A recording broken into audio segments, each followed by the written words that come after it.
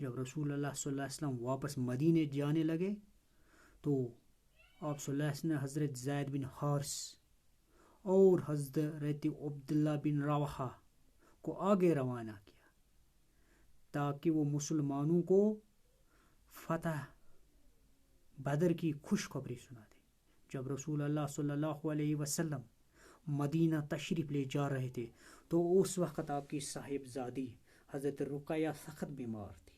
حضرت رقیہ حضرت عثمان کے نکاح میں تھی.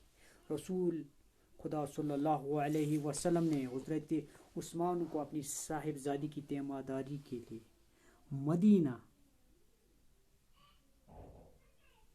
میں ہی چھوڑ دیا تھا، مگر رسول خدا کی تشریف آوری سے پہلے حضرت رقیہ کا انتقال ہو گیا. جس وقت فتح کی خوشخبری مدینے میں پہنچی اس وقت مسلمان حضرت رقیہ کو دفنا کر مٹی برابر کر رہے تھے. حضرت زید نے آ کر اعلان کیا، لوگوں قریش کے فلاں فلاں آدمی قتل ہو گئے اور فلاں فلاں سردار قید ہو گئے. یہ سن کر اسلام کا دشمن کعب بن اشرف انہیں جھٹلانے لگا اور کہنے لگا اگر محمد صلی اللہ علیہ وسلم واقعی ان سرداروں کو قتل کر دیا ہے تو جینے سے مر جانا بہتر ہے. اس طرح اس خبر سے یہودی اور منافق جل رہے تھے. جنگ ختم ہو گئی اور مسلمانوں کو زبردست فتح نصیب ہوئی. جب رسول صلی اللہ علیہ وسلم میدان بدر سے واپس ہونے لگے تو آپ نے صحابہ کو حکم دیا کہ مشرکوں کے پڑاؤ میں جو کچھ مال اور سامان ملا وہ سب ایک جگہ جمع کر دیا جائے. جب یہ مال غنیمت جمع ہو گیا تو آپ نے اس کو ساتھ لینے کے لیے حضرت عبداللہ بن قعب انصاری کو اس کی نگرانی پر مقرر فرما دیا. راستے میں آپ نے صفرا میں قیام فرمایا اور یہ مال غنیمت مسلمان میں برابر تقسیم فرمایا اور اس کے بعد مدینہ تشریف لے. مدینہ پہنچ کر رسول خدا صلی اللہ علیہ وسلم صحابہ سے مشورہ کیا کہ قیدیوں کے بارے میں کیا کرنا چاہے. حضرت عمر رضی اللہ تعالیٰ عنہ نے رائے دی کہ یہ سب اسلام کے دشمن ہیں اس لیے ان کو قتل کر دیا جائے. رسول صلی اللہ علیہ وسلم حضرت ابو بکر سے پوچھا تو انہوں نے عرض کیا کہ رسول اللہ صلی اللہ علیہ وسلم ان میں آپ کے عزیز بھی ہیں، ان پر خدا تعالیٰ نے آپ کو فتح اور قبضہ عطا فرمایا، اس لیے میری رائے ہے کہ آپ انہیں قتل نہ کریں بلکہ ان سے فدیہ یعنی جان کی قیمت لے کر انہیں چھوڑ دیا جائے. زیادہ صحابہ کی رائے فدیہ کی تھی، اس لیے یہی بات طے ہو گئی کہ جب لوگ فدیہ دینے کی طاقت رکھیں وہ جان کی قیمت دے کر رہا گئے اور جو لوگ بالکل مفلس وہ رہ گئے. بدر کی لڑائی میں قریش کی کمر ہی ٹوٹ گئی، اس لیے انہیں بدترین شکست کا سامنا کرنا پڑا. قریش کے جو لوگ قید ہوئے تھے ان میں وہب ابن عمیر بھی تھے جو بعد میں مسلمان ہو گئے. ان کے باپ عمیر رسول اللہ صلی اللہ علیہ وسلم کے جانی دشمن تھے. جب انہیں اپنے بیٹے کی گرفتاری کا حال معلوم ہوا تو یہ ایک روز صفوان ابن امیہ کے پاس گئے.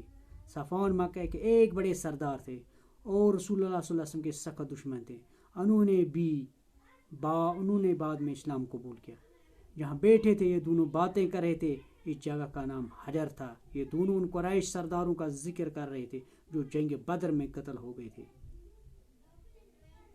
ان سب کے مرنے کے بعد اب خدا کی قسم زندگی میں کوئی مزہ نہیں رہا. عمیر نے کہا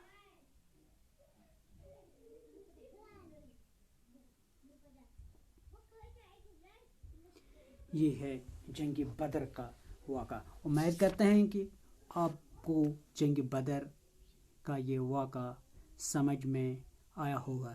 انشاءاللہ اسی ٹاپک جو ہمارا یہ ٹاپک چل رہا ہے سینٹرل اسلامک لینڈز، اس میں اور بھی جو امپورٹنٹ ٹاپک اور بھی جو ٹاپک اس میں رہ گئے انشاءاللہ آہستہ آہستہ ہم ان پر بھی بات کریں گے. تب تک کے لیے فی امان اللہ.